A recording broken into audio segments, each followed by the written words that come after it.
एक गाव, गावातली जिल्हा परिषदेची शाळा, काळापडा थोडेसे खडू, असंख्य प्रश्नांनी भरलेली मुलं. गुरुजींनी एकदा विचारलं, मुलांनो आकाशगंगा कशी दिसते? कुणी म्हणाला पुस्तकात वाचलंय, कुणी म्हणाला चित्रात पाहिली, पण कुणाच्या नजरेत मात्र आकाशगंगा नव्हती. कालांतराने त्या शाळेमध्ये एक बदल झाला. एक संगणक आणि एक प्रोजेक्टर त्या शाळेत आला आणि विद्यार्थ्यांच्या मनातली आकाशगंगा त्या प्रोजेक्टरच्या पडद्यावर जिवंत झाली.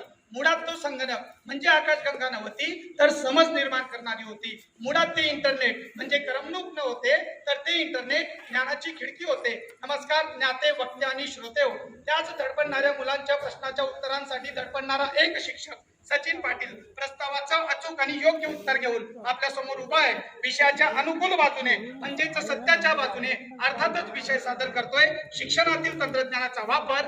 तारक आणि तारक महोदय निर्भीकाने मला बुद्धीचं वरदान दिलं. बुद्धीच्या जोरावर त्याने अनेक आयुधं निर्माण केली आणि त्यातली ब्रह्मास्त्र ठरली ती म्हणजे शिक्षण आणि तंत्रज्ञान. मग परीक्षक महोदय विषयाच्या जाणीवेला स्पर्श करत असताना सर्वप्रथम विषयाच्या पूर्वार्धातला तंत्रज्ञान हा शब्द मला स्पष्ट करावा असा वाटतो. तंत्रज्ञान म्हणजे काय? तर तंत्र अधिक ज्ञान या दोन शब्दांच्या व्यंजन संधीने निर्माण झालेलं तंत्रज्ञान म्हणजे मानवी जीवन सुलभ, सुरक्षित आणि उत्पादक बनवण्यासाठी निर्माण केलेली साधने म्हणजे तंत्रज्ञान. तात्विक ज्ञानाचं व्यावहारिक उपयोजन म्हणजे तंत्रज्ञान. अगदी सोप्या भाषेत मानवी जीवनात सुलभता, सुरक्षितता, उत्पादकता आणण्यासाठी केलेली धडपड म्हणजे तंत्रज्ञान. शिक्षणाचा जेव्हा मी विचार करतो, स्वामी विवेकानंदांच्या मतानुसार माणसाच्या ठायी असलेल्या पूर्णत्वाचं प्रकटीकरण म्हणजे शिक्षण. मग याच शिक्षणात सुलभता, सुरक्षितता, उत्पादकता, व्यवहार्यता, अचूकता, नाविन्यता, रंजकता आणि खऱ्या अर्थाने सर्वसमावेशकता आणण्याचं काम कुणी केलं तर ते तंत्रज्ञानाने केलं. 1854च्या ऊर्जा खलित्यापासून सुरू झालेला प्रवास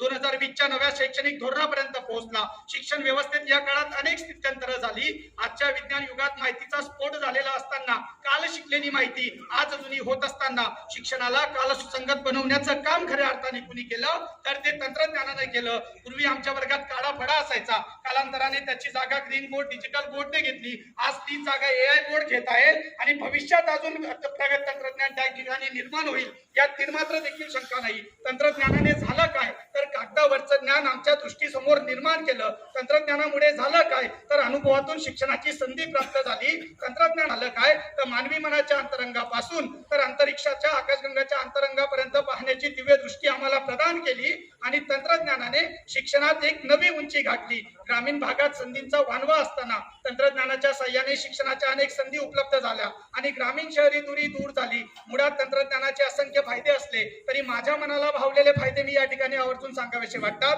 तंत्रज्ञानाने one size fit to all या थेरीला तळा दिला. व्यक्तिभिन्नतेचे तत्व माहीत असतानाही पूर्वीच्या काळी काय व्हायचं, आमच्या शिक्षकांनी वर्गात जावं, one size fit to all प्रमाणे व्याख्यान पद्धतीने सर्वांना समान शिकावं आणि one size fit to all ही थेरी वापरली जावी. पण तंत्रज्ञानाचा शोध लागला आणि तंत्रज्ञानाच्या वापराने विद्यार्थी स्वतःच्या गतीनुसार, स्वतःच्या आवडीनुसार शिकू लागला आणि one size fit to all या थेरीला तडा गेला. कदाचित त्याचसाठी देशाचे माजी राष्ट्रपती डॉक्टर APJ अब्दुल कलाम तंत्रज्ञानाला विद्यार्थ्यांच्या कल्पनेला पंख देणारी शक्ती म्हणत असावे. कोरोना महामारीच्या काळात संपूर्ण जग बंद असताना शाळा बंद पण शिक्षण सुरू हे तत्व आपण अनुभवलं तर खऱ्या अर्थाने शिक्षणाला घरादारापर्यंत पोहोचवण्याचं काम तंत्रज्ञानाच्या साह्याने झालं. म्हणूनच नव्या शैक्षणिक धोरण 2020 मध्ये भविष्यातील शिक्षणाची पायाभरणी ही डिजिटल साक्षरतेवर होणार आहे हे वाक्य अधोरेखित केलं गेलं आणि त्याचसाठी ही पाठशाला, स्वयं, दीक्षा यासारखी पोर्टल निर्माण करण्यात आली. परीक्षक महोदय, ITU ने सादर केलेल्या ICT डेव्हलपमेंट इंडेक्स मध्ये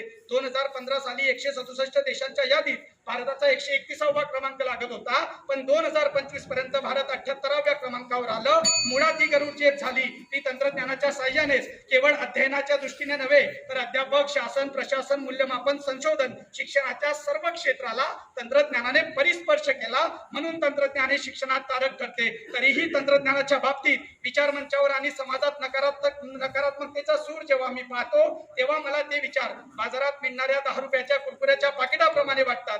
बाजारात जावं, 10 रुपयाचं कुरकुऱ्याचं पाकिट घ्यावं, पाकिट फोडताच 8 रुपयाची हवा भरकन बाहेर पडावी आणि 2 कवडीचा मुद्देमाल फक्त तेवढा शिल्लक राहावा. सकाळी उठल्यापासून तर रात्री झोपेनंतरही आपण तंत्रज्ञानाचा वापर करतो, तर ही तंत्रज्ञानाच्या नावाने खडे पडतो. होऊ द्या ना वाद, संवाद झाला पाहिजे, माणसाच्या अभिव्यक्तीचा असा नाद झाला पाहिजे.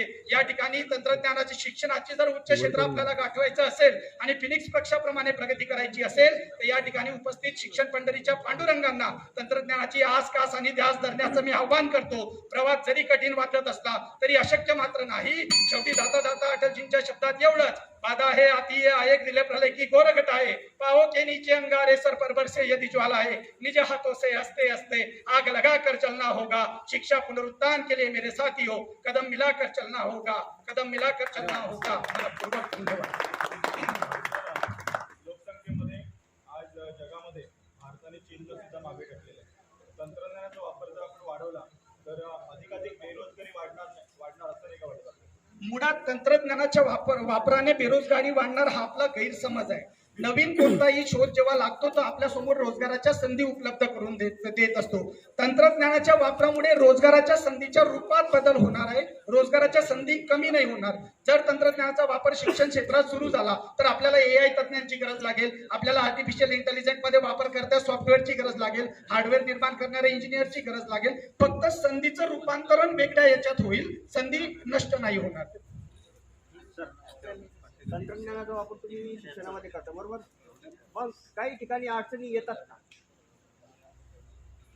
सर, तंत्रज्ञान हे एक साधन आहे, ते साध्य नाही. साधनं कधीही चांगली किंवा वाईट नसतात, ती वापरणाऱ्याच्या मानसिकतेवर त्यांचा चांगुलपणा वाईटपणा अवलंबून असतो. युद्धात कधीही बंदूक लढत नाही, बंदुकी मागचं मनगट लढतं. तंत्रज्ञानाचा वापर करता कशा पद्धतीने करतोय त्याच्यावर त्याचा चांगुलपणा अवलंबून असतो. धन्यवाद सर्व.